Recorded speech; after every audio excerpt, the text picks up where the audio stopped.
The Guitar Hero and Rock Band franchises dominated the video game industry in the late 2000s for nearly half a decade. It was by the end of the 2000s it became commonplace for there to be band-centric games, whether it was the Beatles, Aerosmith, Metallica, and today's topic, Van Halen. But by 2009, the year that Guitar Hero Van Halen was set to come out, the writing was on the wall. Publisher Activision knew the game wasn't going to be a big seller, so instead, they did something rather strange. That's what we're going to discuss in today's video.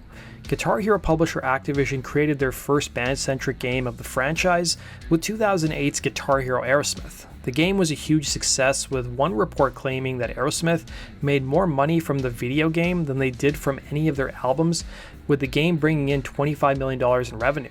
It was only a matter of time before other band-centric games showed up, and they did. Almost a year later, we got Guitar Hero Metallica, and soon enough, Guitar Hero Van Halen was announced.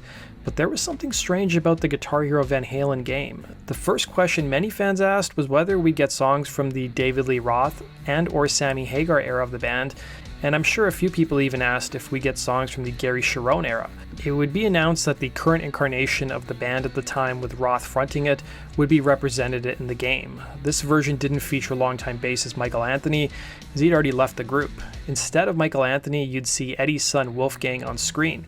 On top of that, the Sammy Hagar era of the band would not be represented visually or musically, and you obviously had a lot of disappointed Van Halen fans. You could even unlock outfits from the band's spandex era, but it's weird seeing Wolfgang wearing those clothes.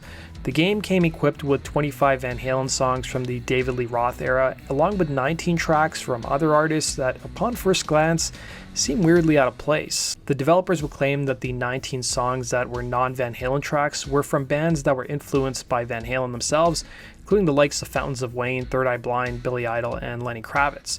Bassist Wolfgang Van Halen would actually appear on the podcast Good Game, Nice Try, and he shed some more light on the band's Guitar Hero game.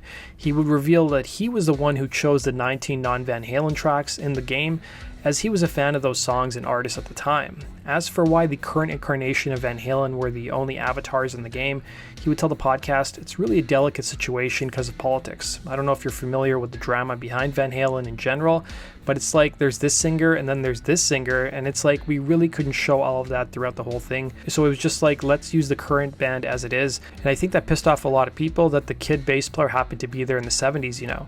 By 2009, the Guitar Hero franchise really hadn't undergone a lot of innovation. This 2 years prior, in 2007, Guitar Hero 3 was one of the biggest selling video games in history. But each follow-up release to Guitar Hero 3 did little to push the envelope in terms of innovation. They tried to copy their competitor Rock Band by releasing full band games that added drums and vocals, but each subsequent game was merely a new set list with minimal improvements.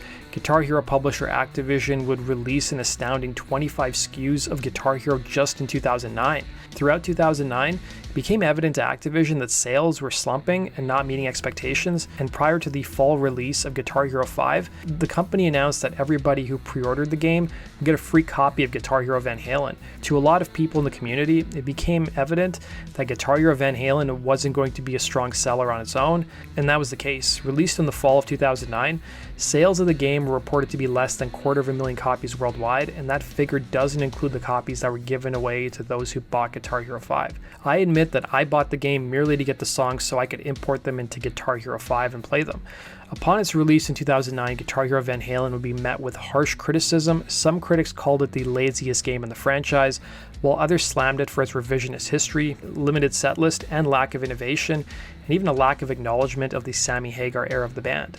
Couple this with the 19 non-Van Halen songs that also received criticism, and critical consensus was overwhelmingly negative. So let me know your guys' thoughts. What did you think of Guitar Hero Van Halen? Did you play the game? Were you guys big fans of rhythm games back in the 2000s and early 2010s?